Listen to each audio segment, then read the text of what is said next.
If you can knock on doors, you can never go out of business. That's a big, true statement. Once my customers are happy, I encourage them to post it on their own social media, cast a wider net, do a before and after photo. The best salespeople overcome the objection before it ever comes up. Be vocal about what you do. Be proud, be a professional, and wear it on your sleeve. People in your own network that know you might not know what you do professionally. People like to do business with people that are successful at what they do. As long as the value exceeds the price, you're gonna sell those deals. The power and the gold is in the follow-up.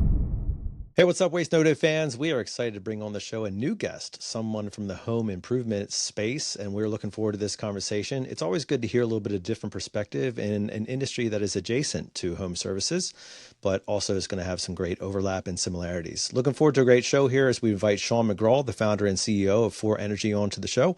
We're going to have a good conversation. Let's get it started. Welcome here, Sean. Thanks for having me. Glad to have you on finally, buddy. We've been talking about this for some time, and it was a few months ago now. Sean did a Wiser Wednesday episode with phenomenal feedback.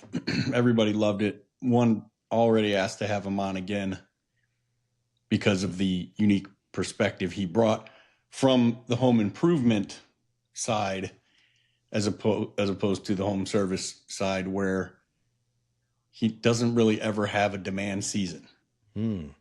So he's always in the shoulder season, and he and his team are always trying to get calls on the board where there is no demand. And the perspective he brought toward that in Wiser Wednesday was something everybody, myself included, wanted more of immediately. So, and everyone from owner, manager, technician, he touched on how all of us can be making ourselves more top of mind to a client when we're not, when the windows are open and it's beautiful outside and the drains are draining and the water heater is heating and all the lights are coming on and going off when they're supposed to and everything's working fine. He has to come up with ways to get the homeowner to call even then. So pumped about today. Speaking of windows, Brian, it's a nice segue because I do believe that has some level of home improvement to it. And we want to learn more about what you do, Sean, and kind of what your space is. It is in the home improvement side, and it's around energy efficiency. So talk to us a little bit about your story, how you got into your specific trade, and what your journey has been thus far. Yeah. So I'm originally from, well, usually I say Detroit, but Brian's really from Detroit. So I'm going to say 30 or so minutes outside the city. But lived in Arizona for the last 20 years, went to Arizona State. I studied a weird topic called sustainability. I took a class on solar, and I was pretty hooked. So before that, my dad had a window replacement business in the Detroit area, Detroit Metro, Michigan. So I started to learn about home improvement, and I just thought I could do the same type of thing, same model, just with solar and energy efficiency. And so founded that in 2010. And really started rapidly growing 2014, 15, all the way up until about 2022 when solar saw a pretty sharp decline. But yeah, you guys pegged it. Home improvement and home service, we all do a lot of the same things. We make leads, we sell leads, and we install products. It's really sounds simple when you put it that way. But there's a couple major differences between the two. Home service, you've got people that, their water heater goes out. They're going to give somebody a call, or their air conditioner doesn't work, or is making a noise, or the garage door doesn't open. Home improvement, we don't have people with those type of emergencies or those type of demands. And so we do have to generate new business every day, or we go out of business, plain and simple. Yeah, super excited for this conversation, Sean, because as I mentioned, I don't think that we've really had any home improvement, true home improvement people on from that space on the show, or at least I can't recall any. And so I think it'll be an interesting conversation. I want to get right to the point to kick it off, Sean, as we have covered many different sales tactics and sales professionals and strategies over the years. One that is near and dear to our hearts is certainly the Sandler selling system, which I believe is, I don't know if it originates there, but it's where I learned it, the 4 different principles or 4 different categories of a buyer. And you have pain now, you have pain later, and then you have pleasure now, and you have pleasure later. And generally, the pain categories are the most operationally driven sales buyers that occur out there. For example, I just wrecked my car. I need to buy a car because I can't walk to work and I don't want to take the bus and I don't want to Uber. It's going to be too expensive. I need a car. I'm in pain. I'm a seriously motivated buyer. So that's pain now. Pain later would be, I just took my car to the mechanic and he said that, well, we can probably pass inspection this year, but next year you're not going to make it and you're probably looking at $5,000 worth of repairs. Okay, that's pain later, but I know it's coming and I want to avoid it. So maybe I make some preventative savings to then make a purchase in the not so near, but distant future. So you have those two things, which are usually highly motivational for a buyer. And then on the opposite side of that, you have the pleasure now, pleasure later, which in general terms is the third and fourth ranked motivators of buyers. Pleasure now would be, honey, let's go on a cruise. Wouldn't that be awesome? Like it'd be so much fun. And look, they're running a deal right now, $999, 7-day all-inclusive to the Caribbean, which sounds great. Cool. Let's go. And then you have pleasure later, which would be like really pushing something out.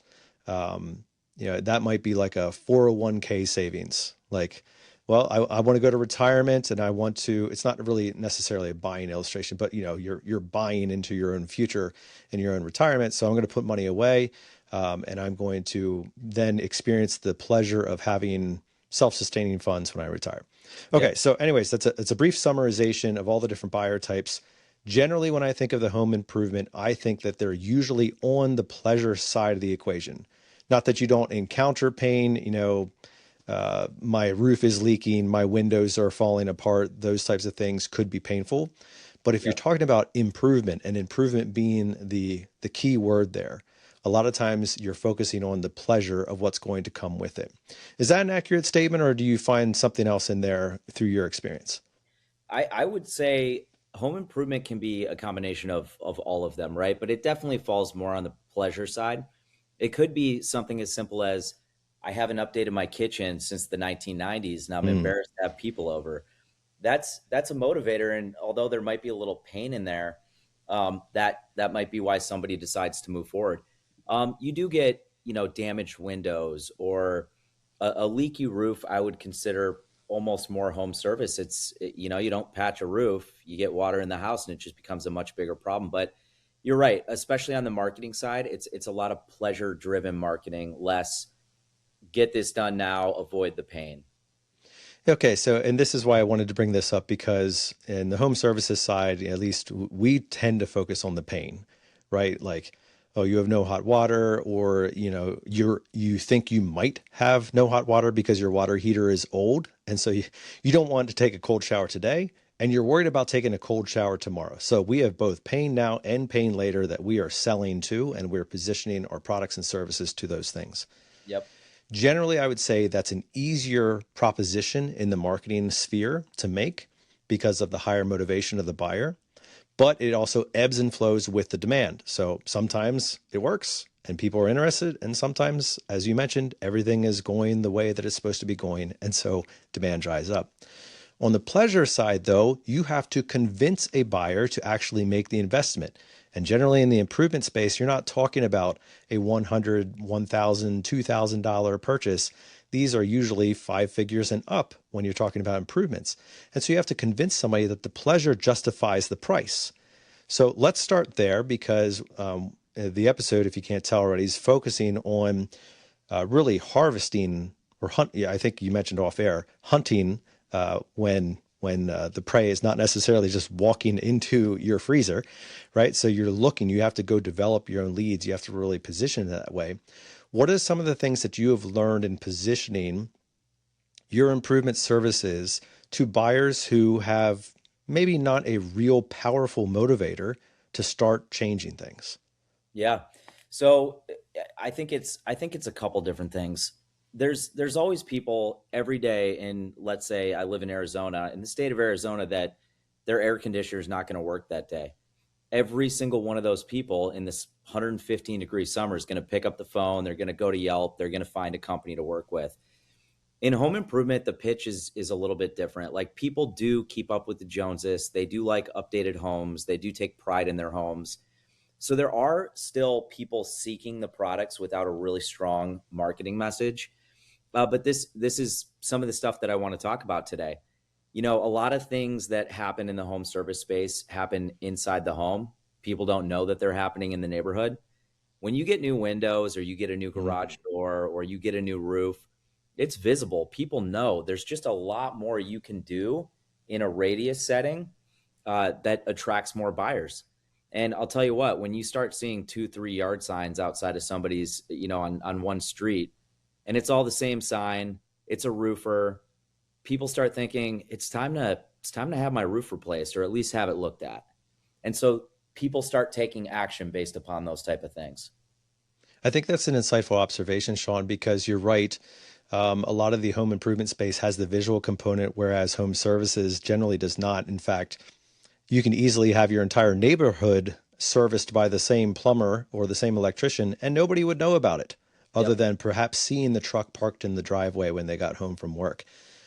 But there's not really, unless they're doing an outdoor lighting, or maybe somebody sees a new condenser sitting outside, but there's not that visual component. So when you think of kind of some crossovers here and drawing some parallels, and if you would start up a home services company today, how would you create, we'll call it the neighborhood gossip, right? Or the neighborhood tea? How would you create that type of awareness for a product or solution that's not necessarily visible?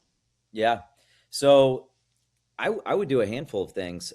There's some things in home improvement and home service that have worked forever, and I think have been a little neglected over the years because of the digital space and the ease of just spending money in the Google machine and getting some kind of an expected return. If you can knock on doors, you can never go out of business. That's a big, true statement. Most people are afraid to knock on doors. If you're not willing to knock on doors, leave flyers. It's easy, it's less effective, but you might get a phone call out of 1,000 drops.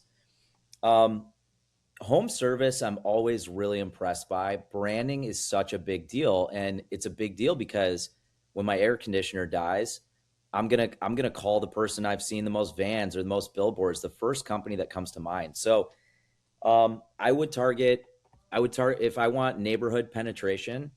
I would find a neighborhood that's 20 years old or 10 years old. And when that water heater breaks in one of those customers' homes, I know it's about to die in all 2000 in that community. They were built by the same builder, probably the same year.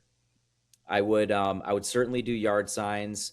And then I think a holy grail in marketing that a lot of companies neglect is getting their customers and their employees of their own company to really spread the word about what you're doing. So, a lot of companies talk about referrals in the sense of, hey, why aren't you asking your customers for referrals? Why aren't you getting 3 referrals out of every client? Well, if you think about that, that's a weird thing. If somebody asks me for referrals of a company that I just met, I don't know if my friends or family need that service right now. It's kind of an awkward interaction. The thing I found most effective and most successful, once my customers are happy, I encourage them to post it on their own social media, cast a wider net, do a before and after photo, something that allows their network to see the work that they had done and respond to it. Because now, instead of 3 random people that the customer decided to give me their name and number, I'm literally attracting people that might be interested in my product and casting a much wider net. I find that way more effective. I think that's an interesting segue there, Sean, because I wanted to ask you this, and I'll call it the sexy component. If somebody redoes their kitchen, they are proud to post those pictures because it looks beautiful, right? Bright new countertops and cabinets and under cabinet lighting, and it looks awesome. Or somebody does a new patio or a new deck, and they have the fire pit out there and the beautifully positioned outdoor furniture and the umbrella, and they have a table setting and all these things. It looks great. It looks fantastic. And it's something that I've always struggled with on the home services side, is that a water heater, while to a tradesperson, they're going to look at the pipes and they're going to make sure it's parallel and level, and all these things are going to be really beautiful. And the outdoor unit and the panel wiring, that it all hits a 90-degree angle when it's coming in. That's impressive to a tradesperson, but I never felt that it was really the sexy component to a homeowner. Yeah, you're right. When you think of that concept and how you position the home improvement space to the home services space, do you think there's still merit to posting those pictures when I don't know, is it really something to brag about when you're talking about your new water heater? So I think it is. Yes, the home improvement industry has the sexy factor of the new product and the redesigned space. Like, yeah, that's sexy. People interact with that probably at a higher level. But don't discount the fact that many people in all of our networks need a great plumber and need a great electrician and need a great insert whatever service company. I have friends that post pictures of all their customers holding a sign that says 100% satisfied in front of whatever product they just had installed. It's more about the customer advocating for you and speaking about the experience than it is about the product. And I think it's still super effective in home service. Also, don't discount the new anything factor, because Yep. if you don't know anything about your water heater, your electrical panel, like most homeowners don't, like most marketing guys don't, like both of you. And Yeah. you don't think about it. Thing's not top of mind, but you see a friend of yours who lives in another zip code post about their brand new tank type water heater with a smile and a technician who looks like somebody you would let into your home next to them, which is my favorite kind of social media post or Google review from a client. Mine too. And you don't know how many people that they know will see that thing and go, "Babe, how old is our system? We should probably have that thing looked at. What does that guy's name tag say? Sean? Let's get Sean over here." And they Yep. call up Angie and say, "Angie, how do we get a hold of that guy that you had over your house?" It happens all the time. It does. Now, Sean, one of your specialties in your business is sustainability, focused on energy solutions, specifically around solar, which you mentioned earlier. And I'll confess to you that there's a reason that I don't have solar on my house, and it's strictly because I do not justify the aesthetics for the benefits. And I want to kind of talk through that because I think that there's some crossover there into the home services space as well, where we have services, products, and solutions for a homeowner that, they're not going to be inexpensive. But for some reason or another, they don't like the way that they look, or they don't like something about them that isn't necessarily the actual benefit that's being provided. And they struggle to make that justification. Maybe, maybe they don't want to replace or add water conditioning because they don't like the way that the water makes it feel, even though it's beneficial to the plumbing system. There's like, I know that's not an aesthetic, but it's a feeling piece of it, Yeah. something about the product that they don't like that's not actually the solution it's to be providing. Or maybe they, they've always wanted to get an electric car, but they just don't have room in their garage to put a charger, or they don't like the way the charger looks in the garage. Those types of things, which for one reason or another really are impactful for a homeowner's buying decision. So Yep. talk to us a little bit about the solar component, because I'm sure it's not the first time that you heard somebody say, I don't like the way that they look, and I'm not willing to, the benefit is not enough for me to overcome the feeling of how it looks or how it feels or how it, whatever on my house. So talk to us about that and how you've seen things or seen people overcome that in creative ways. Yeah. So probably not the answer you're looking for, but we're not going to win them all. That Sure. is one of the tougher objections when it comes to aesthetics and the way that something looks to overcome. It's really, really challenging. And sometimes you have a husband who's like, we're doing this, and a wife that's like, you will never put those ugly panels on my roof. And usually they're from the Midwest or East Coast. That's like just what I found through my experience. But I'll tell you Guilty. what, it is challenging to overcome, but the power and the gold is in the follow up. So I saw this a lot when people move to Arizona and they're brand new and they just don't like the look of solar. And you stay on top of these customers and you have a really solid rehash campaign. You keep that relationship alive if you can't get them right off the bat. And they're driving around in Arizona and they're starting to see it on every other home, or what feels like every other home, and it becomes normal to them. And so I saw this a lot starting my company in 2010 and having solar really be this kind of rocket ship until 2022. In the early days, the early adopter days, that was so common to hear. Everybody was like, I don't like the look. I don't like the look. But utility bills kept going up. They started seeing more and more solar around the neighborhood. And at some point, majority of those people would pop. They would move forward with solar. They'd become so accustomed to seeing it. And I think the same can be said for a lot of home service-based products, but EV chargers, those kind of things. It's a comfortability. Like, some people don't like being first. It is funny that Yeah, you say that. I'm Go sure ahead, you Brian. guys have run into it in that industry. I'd run into it myself in plumbing, where I'd be at someone's house and really hype the tankless water heater, especially when you're talking about families like mine or yours or Nate's, where you have 4 or more people in the home, and a 40-gallon water heater is just not going to do the trick for you. Yep. But I would go to a house and install a tank type water heater, and then be around long enough to put the next one in. You're like, man, you would have had a tankless and had it paid off by now. And I'm sure in solar, you've probably been around long enough to go, man, if we had done this last time we talked, you would have paid it off by now. That's You'd exactly have right. no electric bill. And programs in solar have gotten dramatically worse over the years. So what used to be this huge beneficial thing is it's still an amazing product, and it still works in most places, but utility companies fight it. It gets more difficult. But I'm sure something you guys deal with on the plumbing side is I don't want to see pipe on the exterior of my home. I don't want to see conduit running down the side of my house. It's the same things we hear. And I would tell you, the easiest way to get around those kind of objections with aesthetic is get more custom on the project. You might need to run pipe through a wall. You might need to run conduit through an attic instead of running it down the side. And there is a cost associated with that. And again, as long as the value exceeds the price, you're going to sell those deals.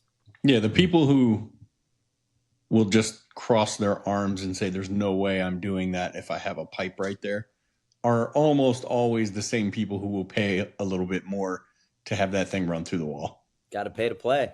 Got to pay to get what you want.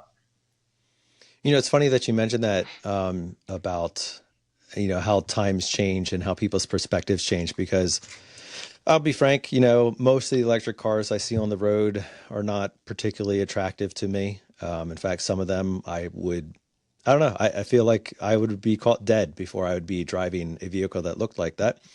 And yet, every time you go to the pump, I feel like your perspective changes a little bit. And It does. maybe I'm just getting older and I don't care as much. And I'm like, you know what?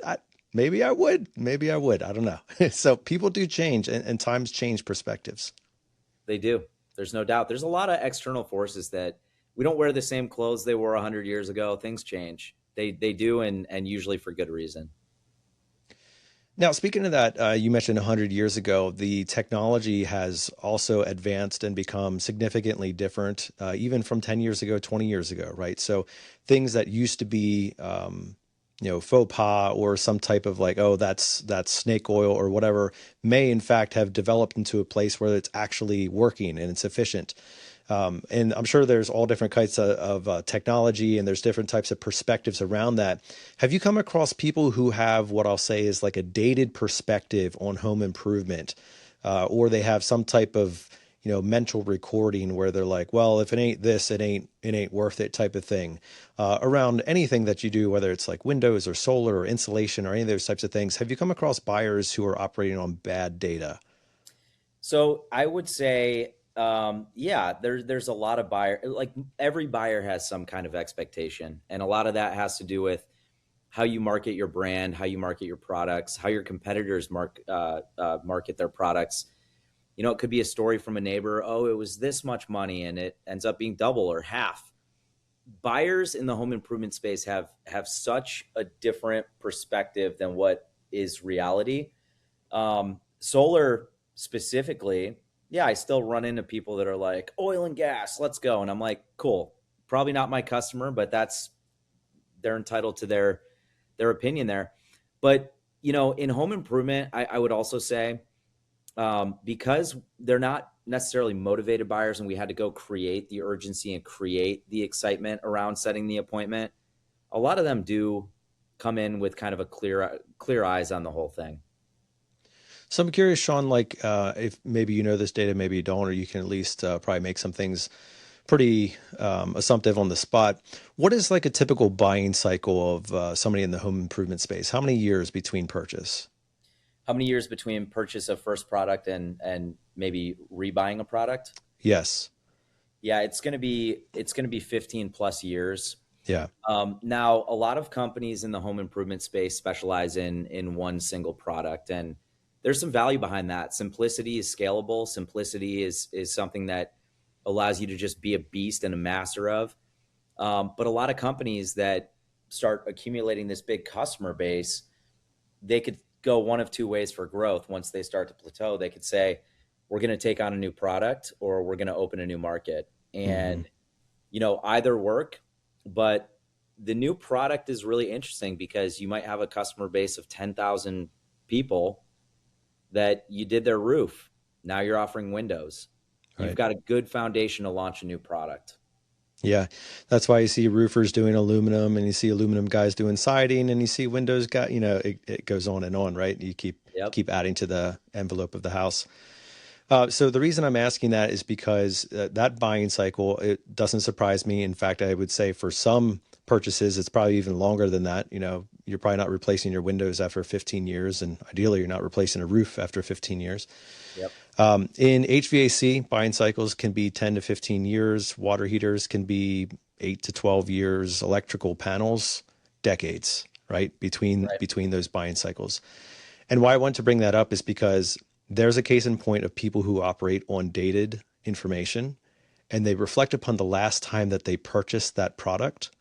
And it was, 17 price increases $500. ago, and supply chain throttling and tariffs and ...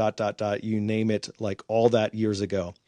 So I'm assuming that's probably one of the bigger objections you come across in the improvement space. And I'm curious about how your team and your professionals are overcoming when somebody has a number in their head that is just simply way, way out of the realm of possibility. Yeah. So it's not super often that we run into that, but you're right. Yeah, I would give you the biggest period example of that being pre-COVID and post-COVID. I mean, roofing doubled in price. Windows had 3 or 4 price increases. A bag of insulation used to cost me $18, cost me close to $50 today. Sheesh. So, if part of that, I'm a big believer in the sales process of you've got to tell a company story. You've got to understand what the customer is looking for, what they need, what they want. You've got to open your ears first. But there does have to be a moment where, the salesperson or technician gets to talk about the company and gets to tell a story. And that's the perfect time to talk about, this is what's happened in the industry since you did this last time. The best salespeople overcome the objection before it ever comes up. So a good company story or a good intro or something to say in the earlier part of the appointment is, hey, look, since COVID, we've had 3 or 4 price increases. A big item to talk about in home improvement is price conditioning. If the guy bought from you in 1995 and he's hit you up for a new set of windows, you're going to have to build a hell of a lot of value in that presentation and price conditioning to get them to think of, hey, I spent $5,000 in 1995. It's going to be $30,000 today. You've got to build a $30,000 presentation. So on the other side of that, obviously you're talking about kind of your why and your reason for your service, your price, your benefits and value.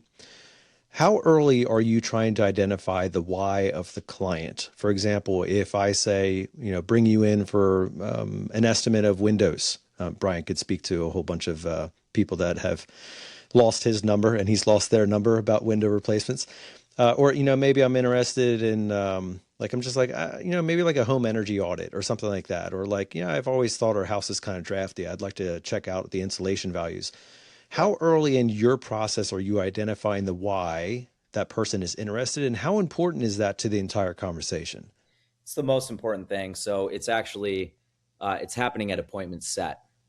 We're not setting an appointment without understanding why it is the homeowner wants to have us come take a look at the project. So I call it pulling pain, whether they're at a home show, booking an appointment face-to-face where it's more outbound, or maybe we ran an ad on Facebook and the customer called in.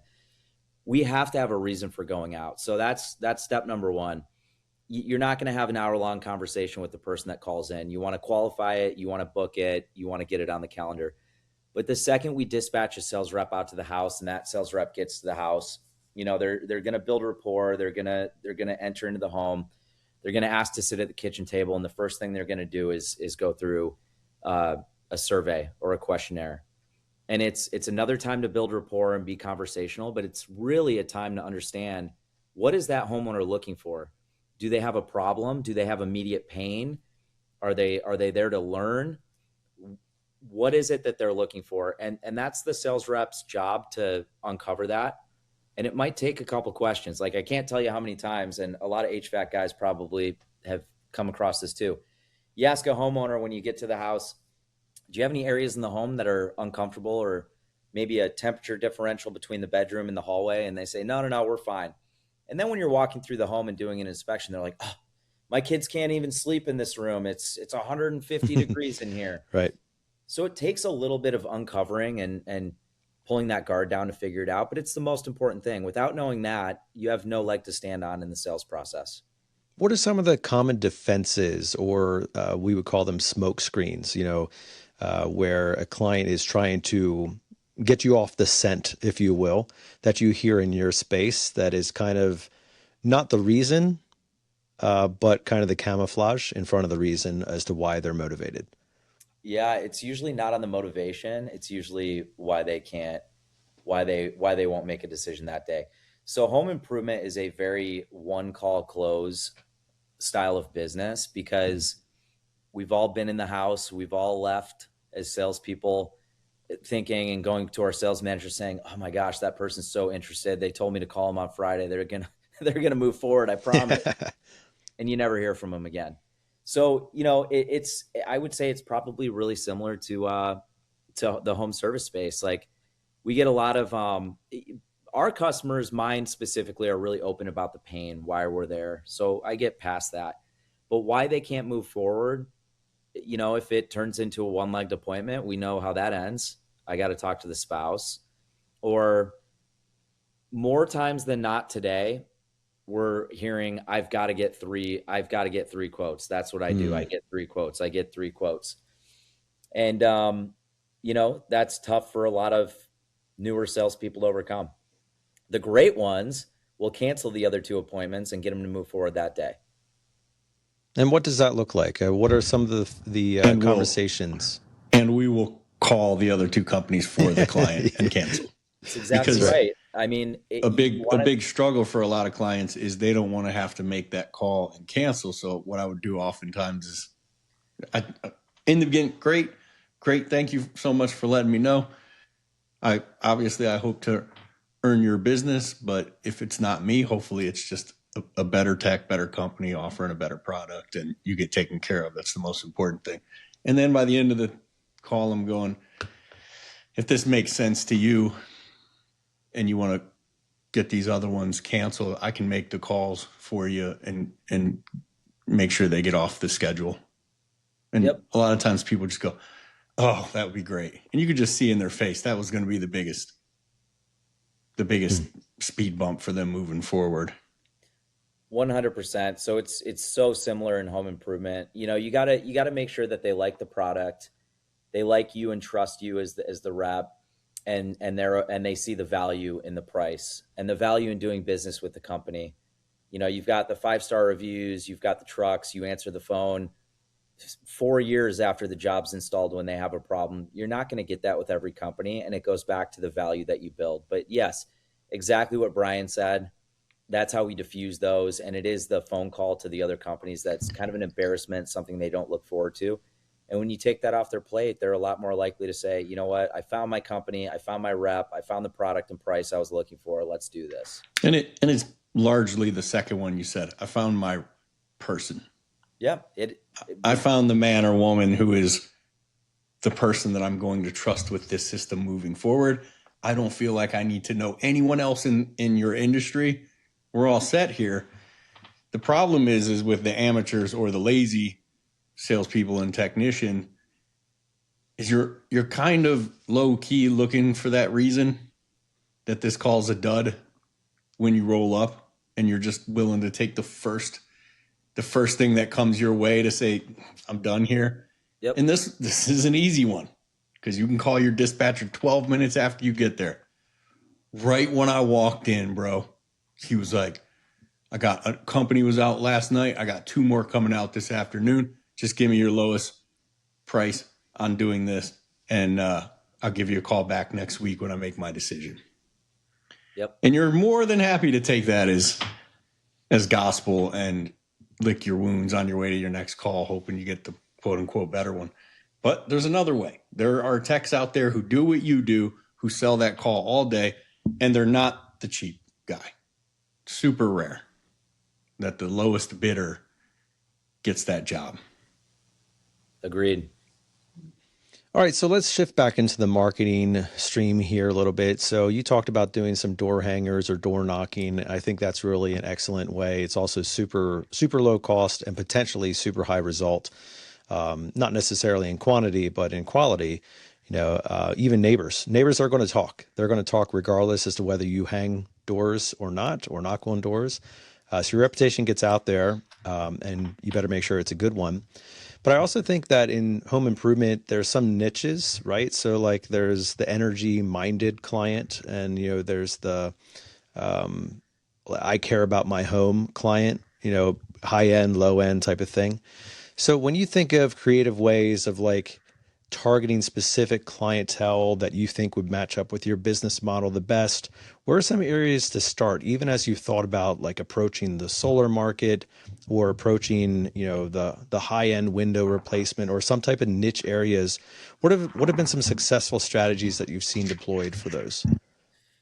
Yeah. There's a lot. So, similar to home service, you want to cast a wide net. So I'm always thinking, what can I do that's going to get eyeballs or my messaging in front of the most eyeballs? So I'm a big fan of most neighborhoods have a Facebook group. Most neighborhoods are on Nextdoor. I encourage it's been a while since I've been in the field selling, but man, I love it. I love keeping the sword sharp. You get your customer to post on your behalf. Post in the neighborhood Facebook group, post on Nextdoor. If there's we even have our reps target, if somebody's on the HOA, we're going to go present to the HOA. We're going to get their contact information. We're going to see if we can go present to them and become a neighborhood partner. There's a lot of ways to cast a wider net. I'm a big fan of door knocking. It's been around since doors have been around. And the interesting thing about door knocking is you run into the people that they know they need it. Their husband or wife might have told them to get on it 2 years ago and they just haven't done it. So there is a motivation that you can run into. There's that person that's just hasn't been proactive enough to seek it out and schedule it. And, if you're going out and knocking 100 doors a day, you might find 1 or 2 of those flat out. So, and then the really good door knockers, after getting a lot of reps, let's say a guy knocks 100 doors, sets 0. The next 100, he sets 1. 2 weeks later, he's setting 4 or 5 in a day if he's being serious about it. And they just become better at getting those people kind of on the edge to book an appointment and have that appointment run. Yeah, let's talk through that a little bit because so my neighborhood was built in the 80s. So, I mean, it is like prime territory for door knocking. Yep. And I mean, there's like dudes on Segways riding around my neighborhood, because it's too much to walk, I guess, anymore. But they're coming up, and it's typically bad, and I'm typically like super annoyed that they're even knocking on my door, and I'm like, I need to get one of those stickers that says "Don't solicit." But full props to the dudes who go up and knock on a door and have to start a conversation from scratch and try to convince me, a defensive homeowner, to do something. So, let's just say we have some listeners and, they might be sole proprietors and they're like, yep, I need to get out and do some stuff. What are some great ways of like bridging the defensive gap of a clientele who is immediately hostile? Like you're knocking on their door, they're immediately hostile because you're interrupting their dinner, the kids are yelling in the background, the dog just got loose. These are all things from Brian's life. Like all this stuff is going on and you're standing there and they're standing with the door open and it's 95 degrees outside and the air conditioning is just gushing out the door and they're thinking about dollar signs and you're standing there saying, boy, when's the last time that you had your windows replaced? Yeah. So let me start here. You got to have thick skin and knock on doors because you are going to run into a lot of those people. But I will say that door knocking probably teaches you more about business and life than any other job you could ever have. You're going to have doors slammed in your face. You're going to have people be rude to you.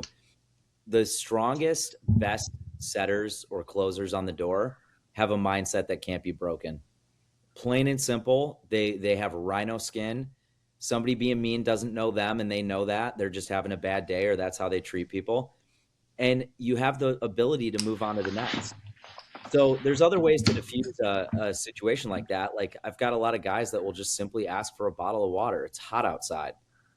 People empathize with that, and it becomes more about like, oh my gosh, this guy's having a rough day. I'm gonna go get him a bottle of water. And you just converse and chat. Like, I'm telling you, the silliest things work. And I want to say one other thing.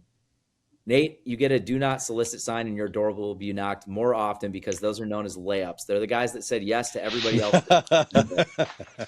Well, should we use the analogy of the I get a strong talking to in my social messaging every time I use this one, but I was thinking it as soon as you said it. I'm like, because it's the guy you're praying as a pro. As an amateur, you're scared of everybody, but as a pro, you're praying someone opens the door and says, no matter what you have, no matter what you find, we're not buying anything today, so don't even bother.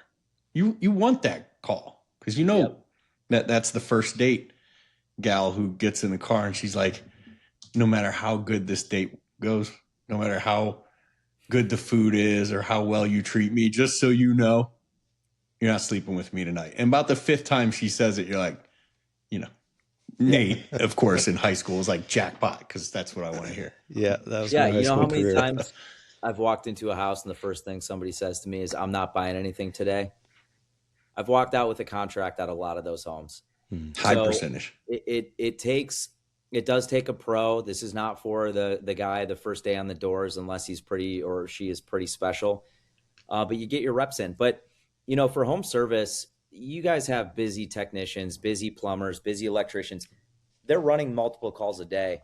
So I wouldn't say just drop everything, go knock a neighborhood. But, if you have a no-show or a cancellation or something, don't waste the time. Don't sit in your car, play Netflix. Get out and knock. Get out and set some flyers, because you will see response. The key to all of this, guys, is like anything else. It's consistency. You don't go to the gym day one and expect to be ripped. You go 3 times a week for a year and you start seeing some serious results, right? The same can be said for any type of hunting mentality marketing. You're going to set flyers. You're going to need to set a lot to get a call, but that call will pay for those flyers. I promise you. Door knocking, way higher up in my opinion. Not an opinion, it's a fact, because you have the opportunity to be you and be that point of trust and get them to set the appointment. So I would say, even in the home improvement space, we have devoted canvassers. All they do is canvas. But we also encourage our sales reps to do what we call clover leafing, which is go knock 5 doors to the left, 5 doors to the right, 10 across the street. And you do that consistently, you're going to earn a lot more money this year. Yeah, or just door hangers on all those. Yep, either or. Yeah, and we use a QR code for our signs and door hangers where the technician gets credit. Like, we know who hung that door hanger or who had the sign out that someone called in off of. It's a great way to do it. Important topic, real quick. One thing I was wondering, go ahead. The no soliciting sign. Any legal ramifications of knocking on that door? No, in certain markets, I know you've got a pretty wide listener base. You need a license to knock on doors. So if you guys are thinking about going and knocking on doors, just make sure if you need one, it's really simple to get. Most of the time you don't. Do we need one out here in our area? We don't in most of Arizona, but if you're in a gated communities have their own rules and regulations. And although it's not illegal, you'll have the cops called on you pretty quick. I promise. I'm not saying to do it or not. I've done it. Yeah. You've got a more hostile homeowner because they feel they're gated, they're guarded. You shouldn't be there. I feel that. The third solar guy that shows up on a Saturday in my gated community, I'm like, how do you guys get in here exactly? Hopping fences, man, waiting for the next car to pull in. Yeah, we pay HOA fees to have a gate around our kids, right? So yeah, it is bothersome. But yeah, I'll tell you the one You said the bottled water. I've never had somebody do that. But the people who get the conversation with me are typically the ones that make me see and feel that they're a human being the fastest. Yep. And most never do that because I'll if I'm in a bad mood and you just put me in a worse mood by ringing my Ring doorbell and I look on the app and I see a guy with a clipboard, I'm like, bad timing, bub. You know? And most people just shrivel up immediately upon said attitude, and they see the look and they can feel the tension, and they just go away. And our techs and our salespeople in the home services are not much different. Yep. Not taking it upon themselves that the job isn't to sell me something. The job now became to make myself a human being and make a connection with this person. That's the job. So I have to lower these walls. And whether I sell anything on this call or not, my communication level explodes when I become a guy who can figure out how to break the ice with the iciest person that I'm going to see. Yeah. Maybe this week or month, maybe ever in my case, because I can be pretty hostile. Especially when they would knock and the dog would bark and the baby would wake up. Yeah. Now the knuckles are cracking. It happens sometimes, but it's the same as sales. Like there's nothing more satisfying than walking into a homeowner's house. I'm not buying anything today. Their guard is up to here. And as that appointment goes on, you feel the guard coming down and they start opening up and you leave there with a deal and you get to help that homeowner. It's the same as the doors. It's just a different type of sale. You're selling time, a time commitment for an appointment. That's it. So Sean, let's take a different approach to this, kind of secondary to marketing, right? All right. So maybe I have a healthy amount of clientele coming in and, I'm in a lot of homes every day, which is great. A lot of new opportunities and a lot of new clients. All right. Before I ask the next question, tell me the top 3 services that you provide. That my company provides? Yes. Yep. Energy audits, insulation, windows. All right. Energy audit, insulation, and windows. Okay. So let's say that I got one of your flyers. Somebody left one on my door and I'm like, you know what? The windows are old and let's talk about it. Like, let's have a conversation. So I'm calling you in for a specific need. The internal marketing that I want to talk to you about is how you're going to get me from being willing to have a conversation about windows to then also being willing to have a conversation about energy audit and insulation and wherever else it goes into additional adjacent services that you offer, which may or may not have something to do with the original request, my windows, but may. And the reason I'm bringing this up is because I feel like there's a pretty strong overlap here with home services, or at least home services as we often talk about it on this show, which is product upselling or options upselling. Yep. So I'll give you the home services version. Somebody comes in, I get a flyer for the plumber. They're running a special on water heaters, and I'm like, you know what? Our water heater is pretty old. I think we should have somebody come out and take a look at it. And in the course of the conversation, Brian's going to mention, yes, your water heater is old, but the reason that it's showing more degradation than it would normally at this age is because your water quality is such and such. And then we're going to have a conversation about water treatment, and that might lead to other things like toilet flappers degrading. Well, you know what? That toilet is pretty old. It doesn't really flush very well. And he's going to keep going. So this is what I'm talking about here when I refer to internal marketing, where the service professional is doing the marketing within the house to a homeowner who called them in for option A or reason A, and then somehow transitioning the conversation into B, C, D, and E. Yep. What have you seen to be effective there? And how can we help professionals listening to this podcast to make that conversation more organic? Because sometimes it can feel fairly forced. Yeah, that's a really good question. I would say first and foremost, I think with big ticket items, there's probably a difference on the upsell side than home service, where you can tack on a lot of things and still not even get to some of these prices we see in home improvement. So number one, if somebody calls me for windows, I need to understand why. Why are you calling me for windows, Nate? Is it an aesthetic issue? Are they broken? Is it you feel heat coming through or your energy bills are high? If it's you feel heat coming through and your energy bills are high, I'm going to say, Nate, we actually offer this whole home energy checkup where we're going to get up in your attic. We're going to check your insulation levels. We're going to look at your duct system. We're going to make sure that that cold air is getting to where it's supposed to go. And we're going to look at your windows as well.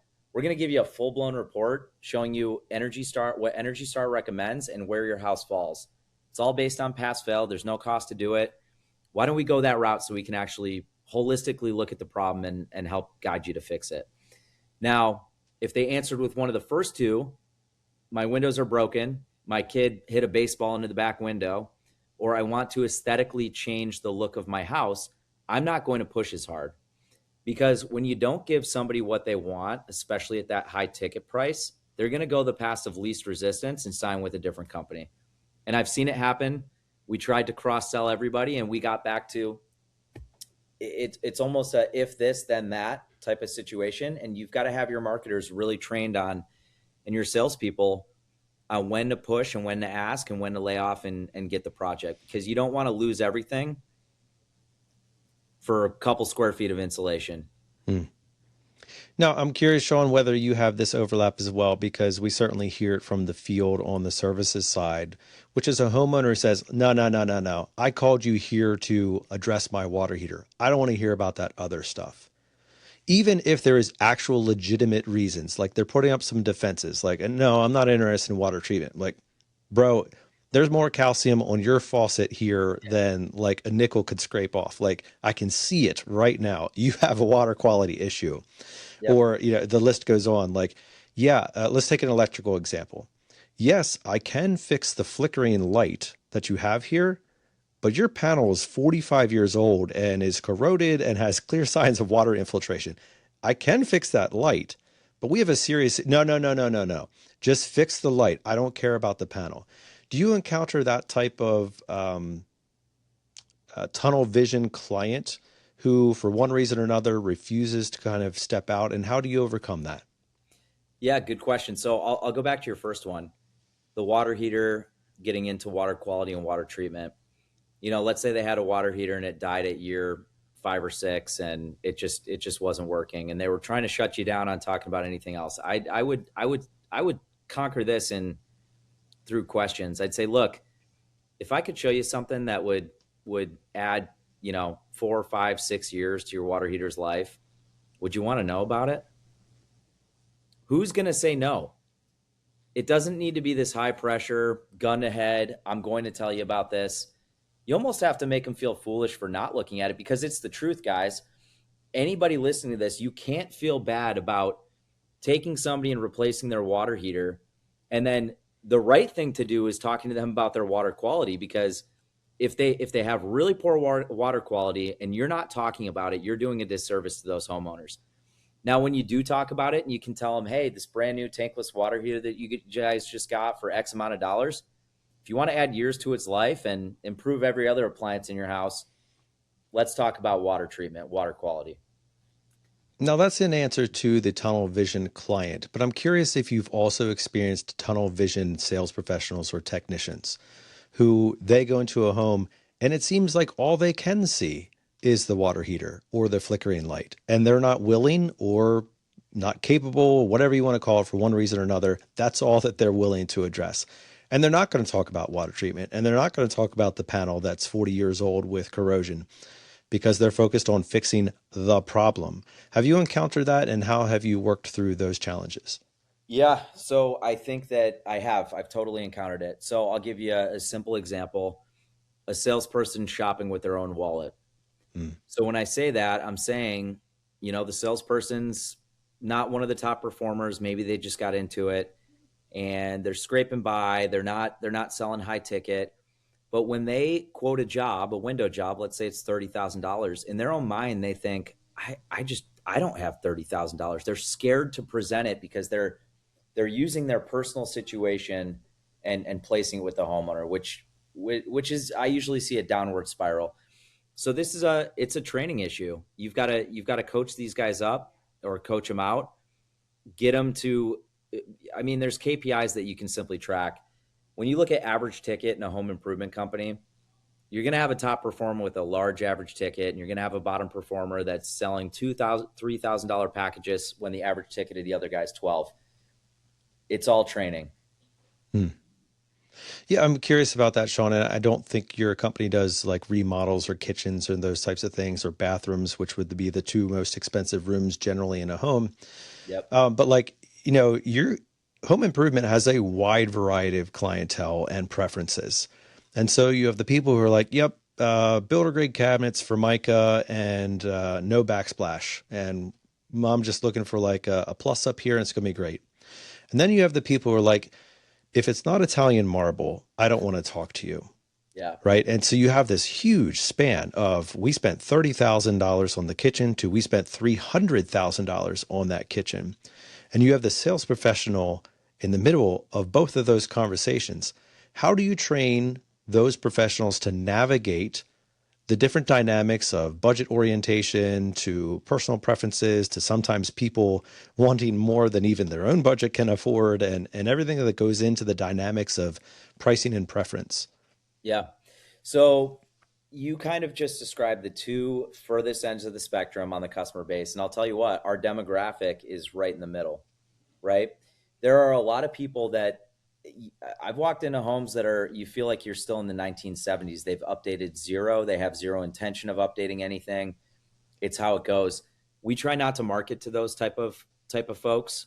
They're sometimes hard to detect, but most of the time they don't even book an appointment.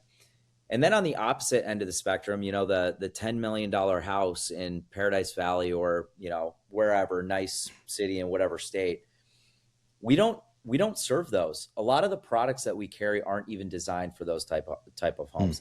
Now in home service, you guys probably touch both ends of the spectrum based on the demand-based customer, right?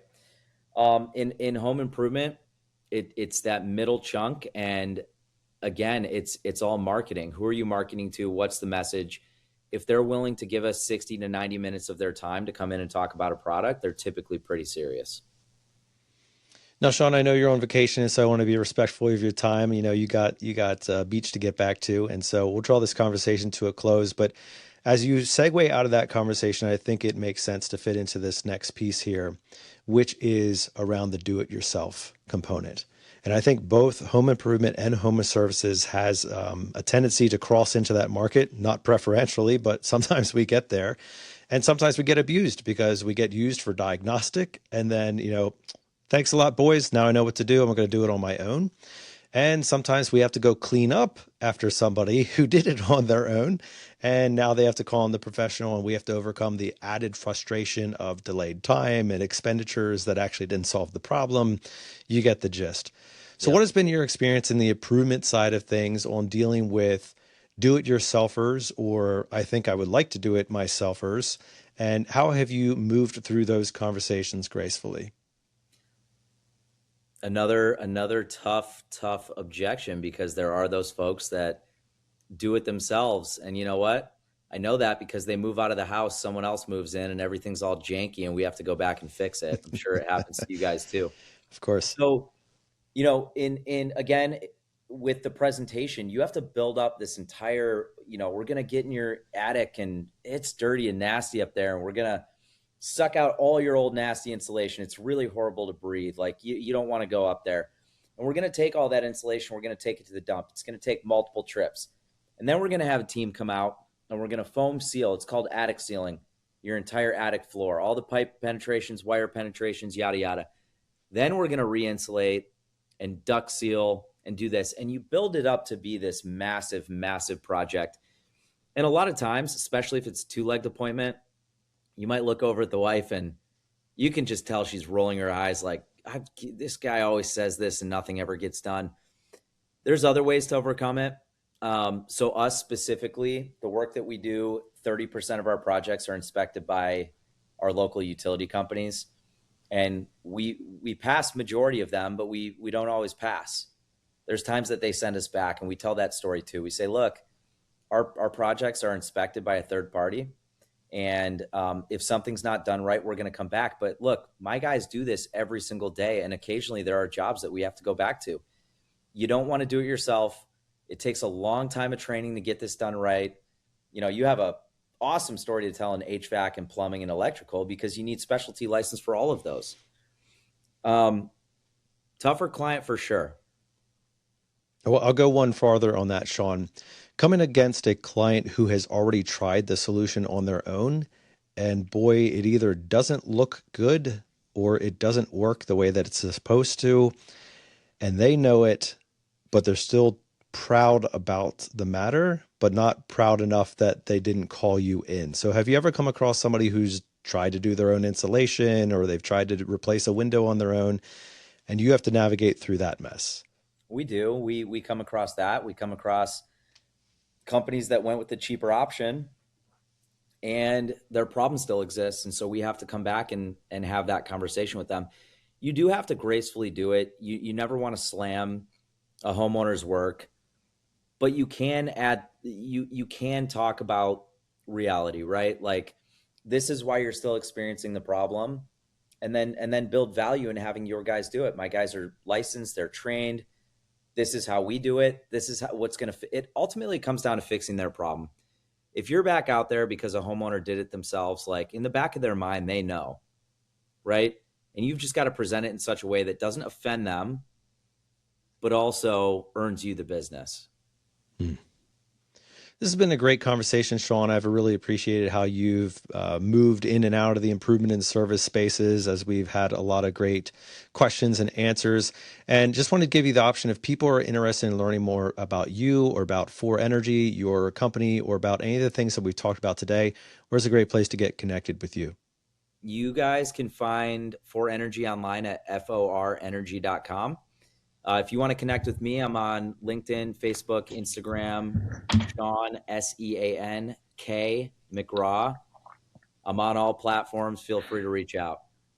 Tell us about Army of Advocates before you roll, Sean. Yeah. So if you haven't watched the Wiser Wednesday, watch it. So I do this a lot for people.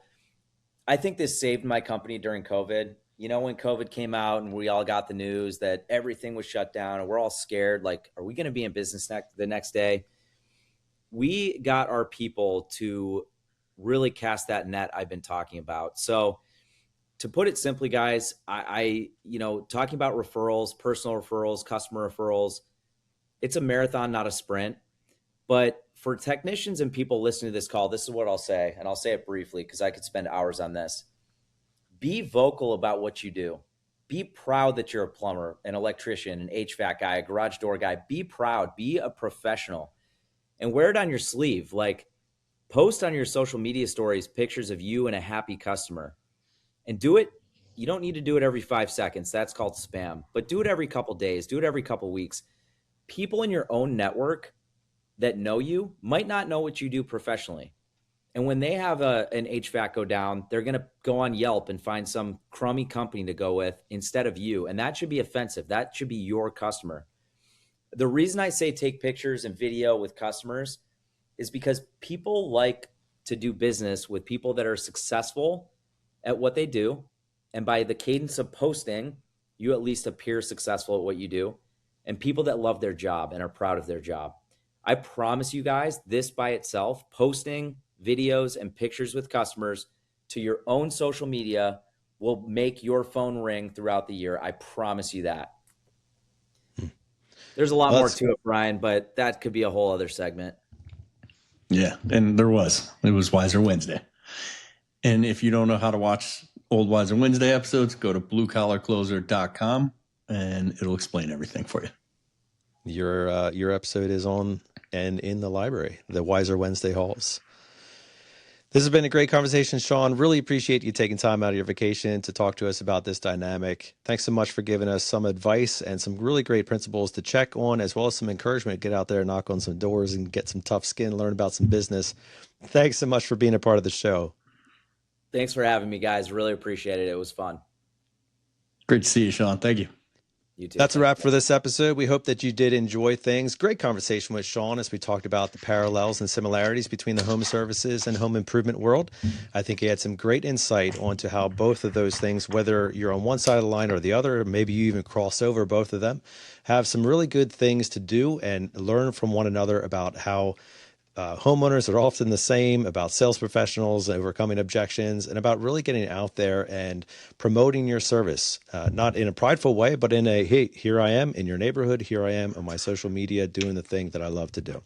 Great conversation with Sean. If you enjoyed it, let him know. He gave his information. Of course, share this podcast and this episode around if you enjoyed it, and let somebody know in the services or the improvement space that they can learn a lot from Sean. We are sure that we'll enjoy it, and we are sure to let Sean know if we hear from you. We appreciate that as well. We're going to leave you now with our weekly challenge, which continues to be the same: to choose to wake up each and every morning and waste no day.